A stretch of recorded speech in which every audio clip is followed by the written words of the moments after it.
ये कहानी है सोना और पारो की।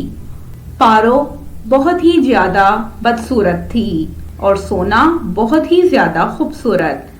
पर सोना काफी घमंडी थी और पारो में जरा भी घमंड नहीं था। पारो का कद काफी छोटा था, जिसके कारण अक्सर लोग उसका मजाक उड़ाते थे। सोना काफी सुंदर थी, इसीलिए उसे अपनी स्किन का ख्याल रखना बहुत पसंद था। वो घर का कोई काम नहीं करती थी, बस सारा दिन अपनी स्किन का ख्याल रखती रहती थी। दूसरी ओर उसकी बहन पारो तो सारे घर का काम करती थी। एक दिन उनकी माँ अपनी दोनों बेटियों को बुलाती है और उनसे कहती है, सोना बेटा, आज मैं पारो के साथ अपनी एक सहेली के घर जा रही हूँ। जब तक हम वापस आएंगे आप सारे घर की सफाई कर देना। अरे माँ, अगर आपको जाना ही है तो मेरे साथ चली जाएं। आप क्यों इस छोटी पिद्दी को लेकर जा रही हैं? वैसे भी इसकी शक्ल इतनी भयानक है कि आपकी दोस्त इसे देखकर डर जाएगी और मुझसे घर के कोई काम नहीं होते। इसे ही कहें कि अगर आपके साथ जाना है तो काम करके चली जाए। माँ दीदी ठीक कह रही हैं। आपकी सहेली मुझे देखकर मेरा मजाक बनाएगी। आप ऐसा करें कि दीदी के साथ ही चली जाएं। मैं घर के सारे काम कर दूंगी। और फिर सोना अपनी माँ के साथ उसकी सहेली के घर पर चली जाती है। बेचारी पारो बैठी घर पर रोती रहती है। रोते हुए वो अपने घर के सारे काम करती है।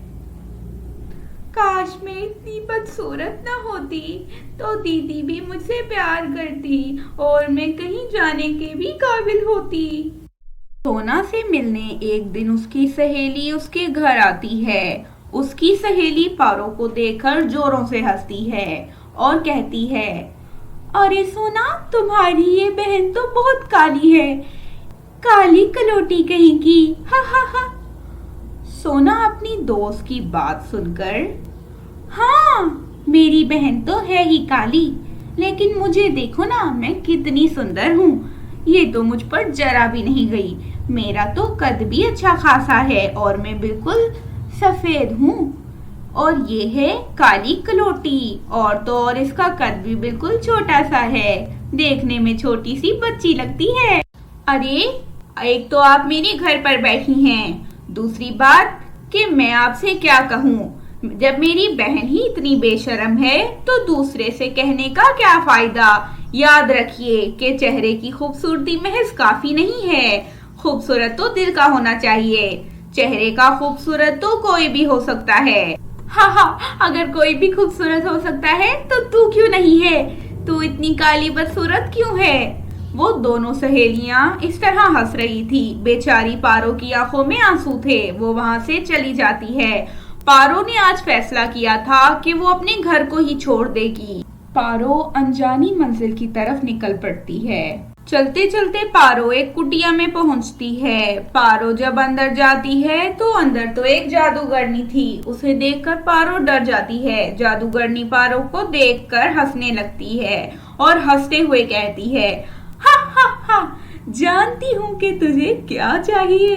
तुझे जो चाहिए मिल जाएगा।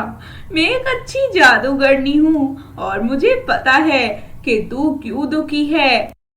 देखते ही देखते पारो एक खूबसूरत सी लड़की में बदल जाती है और उसका कद भी बढ़ जाता है। ये देखकर पारो बहुत खुश होती है। जादूगरनी, अरे अब जाओ जाओ, अब तुम्हें अपने घर लौटना है। पारो बहुत खुश थी। वो खुशी खुशी अपने घर लौटती है। अब तो पारो के बाल भी सोने के हो चुके थे। अब तो पारो अपनी बहन सोना से भी ज्यादा सुंदर लग रही थी। अगर आपको ये कहानी पसंद आई है तो प्लीज इसे लाइक कर दें और मेरे चैनल को सब्सक्राइब भी कर दें। शुक्रिया। मिलेंगे अब नेक्स्ट वीडियो में, तब तक अपना बहुत सारा ख्याल रखें।